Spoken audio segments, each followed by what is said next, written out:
नमस्कार, आप देख रहे हैं नेशनल इंडिया न्यूज़ और मैं हूँ आपके साथ सद्दाम करीमी। फिरोजाबाद की यह त्रासदी हिंदू मुस्लिम नेशनल सिलेबस के नशे में डूबे यूपी के हंगामों में कहीं दब जाएगी, लेकिन नेशनल इंडिया न्यूज़ ने इसे दर्ज कर लिया है। जो लोग इस प्रोग्राम को देखकर अनाप शनाप टाइप करते हैं, उनकी परवाह मत कीजिए।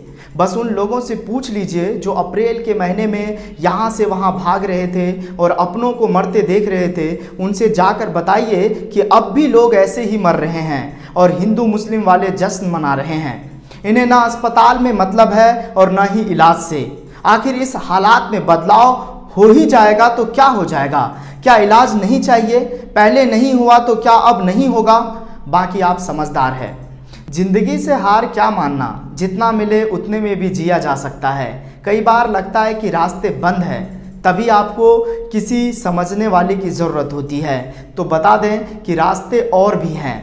आने वाले 2022 के चुनाव में अपने मूलभूत मुद्दे को देखकर उत्तर प्रदेश में सरकार चुने, क्योंकि फिर वो दिन न देखने को मिले कि लोग खुले आसमान के नीचे इलाज करवाने पर मजबूर हो, लोगों के ऑक्सीजन की कमी की वजह से मौत हो, क्योंकि वो दिन वाकई भयानक थी। लेकिन उससे पहले लोगों ने क्या कुछ कहा है वो जरा सुन लेते हैं, फिर आगे बढ़ेंगे।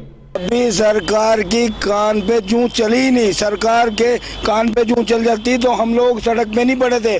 सर्दी पूरी कट गई, गर्मी पूरी कट गई और अब फिर सर्दी दोबारा आने वाली है। कहाँ लो आदमी, कहाँ लो बर्दाश्त करेगा? कुछ ना कुछ तो करना ही पड़ेगा। बहरहाल गैंग्रीन की तरह सड़ती जा रही देश की अर्थव्यवस्था, निजीकरण की बाढ़ से जूझते आम जनता, सुरसा की बढ़ती बेरोजगारी, हाड़ तोड़ने वाली महंगाई और चकनाचूर हो चुका स्वास्थ्य सेवाओं का ढांचा। प्रधानमंत्री नरेंद्र मोदी और उनकी पार्टी के पास इन सभी बीमारियों से निपटने के दो ही इलाज हैं।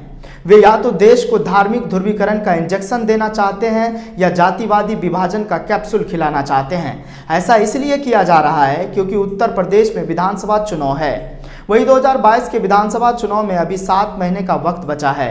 लिहाजा कैप्सूल के साथ बीते मंगलवार प्रधानमंत्री नरेंद्र मोदी ने अपना चुनावी अभियान शुरू अलीगढ़ के धरती से किया। ये वही अलीगढ़ है जो ताला और तालीम के शहर के नाम से मशहूर है।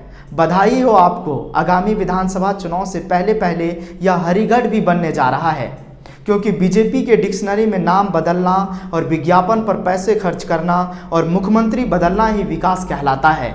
You get my point? हालांकि प्रधानमंत्री नरेंद्र मोदी ने अलीगढ़ में अपने भाषण में इस बार किसी विरोधी राजनीतिक दल पर निशाना लगाने की जगह इस बार उन्होंने जाति का सिक्का फेंका। जाट परिवार में जन्म लेने वाला राजा महेंद्र प्रताप का नाम जपकर उन्होंने अलीगढ़ में एक नए राज विश्वविद्यालय की आधारशिला रख दी और इस करतब से उस विद्रोही जाट विरोध की रीढ़ तोड़ने की कोशिश की, जो उनकी निगाह में इन दिनों पश्चिमी उत्तर प्रदेश के किसान आंदोलन की रीढ़ बनी हुई है। इसी मुद्दे पर तंज कसते हुए सूर्य प्रताप सिंह, जो रिटायर्ड आईएएस हैं, उन्होंने अपने ट्विटर हैंडल से शेयर करते हुए लिखते हैं, दरअसल माजरा ये है कि हर हर महादेव व अल्लाह अकबर के नारे ने पश्चिमी उत्तर प्रदेश में बीजेपी की नींव हिला दी है। इस क्षेत्र में जाट मुसलमान एकता सियासत की नई इबारत लिख सकती है। यूनिवर्सिटी बनानी थी तो 4.5 साल में बना देते, अब तो ये चुनावी ड्रामा है।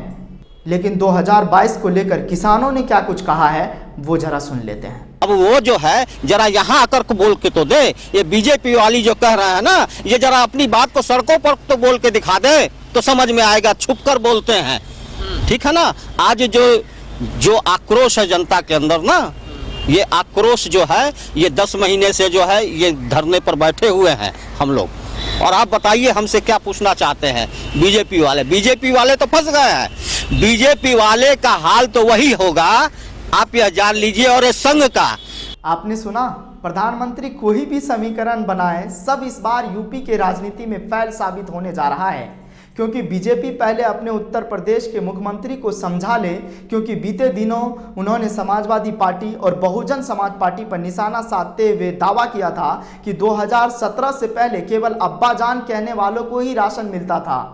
आज अगर कोई गरीब लोगों के राशन को हथियाने की कोशिश करेगा तो वो निश्चित रूप से जेल चला जाएगा। मुख्यमंत्री महोदय से मैं पूछना चाहता हूं कि आप कब तक अब्बा जान पर उलझे रहेंगे? कब आप विकास की बात करेंगे? कब अस्पताल के जर्जर व्यवस्था को दूर करने पर बात करेंगे? धर्म के चादर को उठाइए और लोगों को जीने दीजिए प्लीज़। क्योंकि फिरोजाबाद में जो हो रहा है आप सब वाकिफ हैं। इसी मुद्दे पर कांग्रेस के प्रवक्ता डॉक्टर रागिनी नायक ने अपने ट्विटर से लिखा कि तू इधर उधर की बात ना कर, ये बता कि काफिला क्यों लूटा। सेकेंडरी एजुकेशन इक्वालिटी इंडेक्स में यूपी सबसे नीचे क्यों? फिरोजाबाद में हजारों लोग डेंगू की चपेट में क्यों? 30,000 करोड़ का सिंचाई घोटाला क्यों? कोरोना से मरे लोगों के शवों से रामनामी की चादर खींची क्यों? हैशटैग योगी तुमसे ना हो पाएगा। वही एक यूजर रोफी साजी है, उन्होंने लिखा कि अलीगढ़ से फेकम फेंका खत्म हो गई तो अब फिरोजाबाद में मर रहे हैं। बच्चों के अम्मी जान और अब्बा जान की चीखों को कब सुनेंगे बाबा?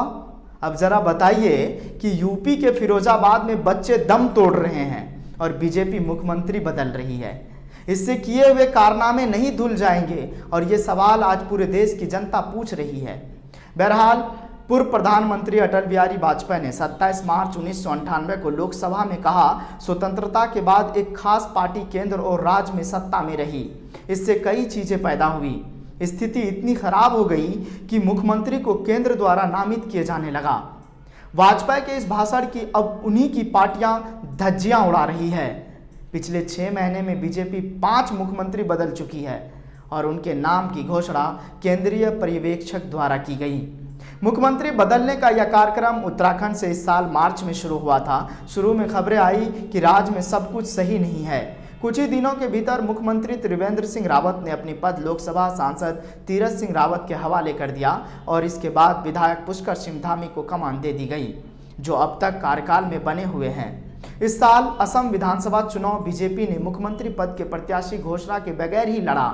जीत के बाद राज्य के स्वास्थ्य मंत्री हेमंत बिस्वा शर्मा सर्बानंद सोनोवाल की जगह मुख्यमंत्री बने।